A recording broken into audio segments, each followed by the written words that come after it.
আপনি কি জানেন এমন একটা শহর আছে যেটার জন্য শত শত বছর ধরে রক্তপাত হয়েছে? একটা শহর যেখানে প্রবেশ করতে গিয়ে কেউ হারিয়েছে সেনা, কেউ হারিয়েছে সিংহাসন, কিন্তু একদিন সেই শহর জয় হলো, একটাও তরবারি চালানো ছাড়াই। হ্যাঁ, আমরা কথা বলেছি জেরুজালেম নিয়ে।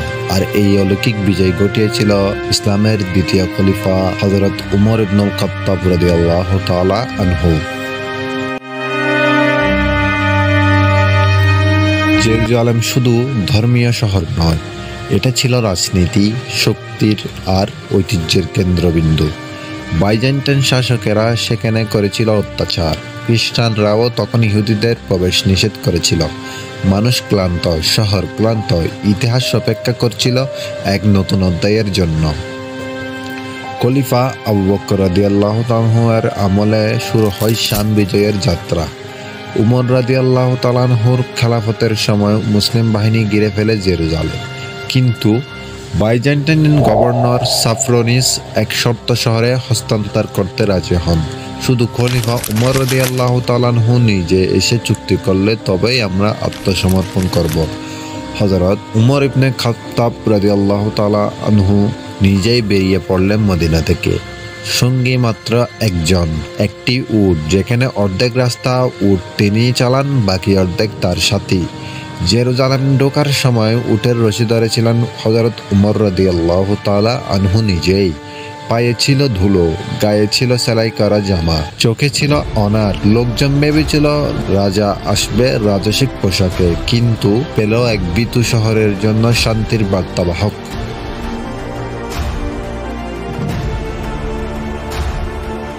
জেরুজালেমের খ্রিস্টান গভর্নর প্যাট্রিয়ার্ক সাফরনিস অবাক। তিনি বলেন, এই শাসক তো ঠিক আমাদের নবীর কথা অনুযায়ী, কারণ পূর্ববর্তী খ্রিস্টান গ্রন্থগুলোতে এই বিজয়ীর বর্ণনা ছিল। হযরত উমর ইবনুল খাত্তাব রাদিয়াল্লাহু তাআলা আনহু কোনো জোর জুলুম করলেন না, বরং তিনি গ্যারান্টি দিলেন খ্রিস্টানদের গির্জা নিরাপদ থাকবে, তাদের ধর্ম পালন স্বাধীন থাকবে।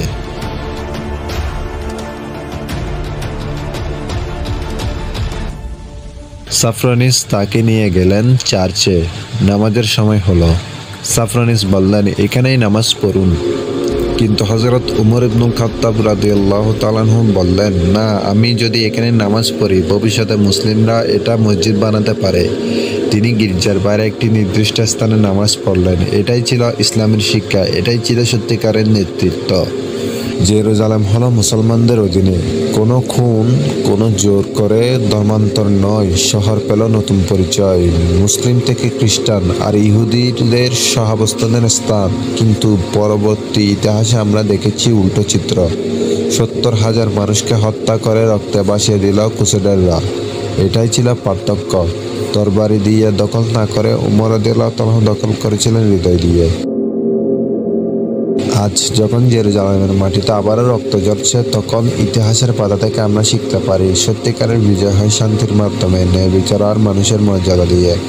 যদি আপনি মনে করেন এমন গল্প আমাদের সবাইকে জানানো উচিত, তাহলে এখনই দেখে নিন সালাউদ্দিন আইয়ুবীর সেই ঐতিহাসিক জেরুজালেম পুনর্জয়ের গল্প।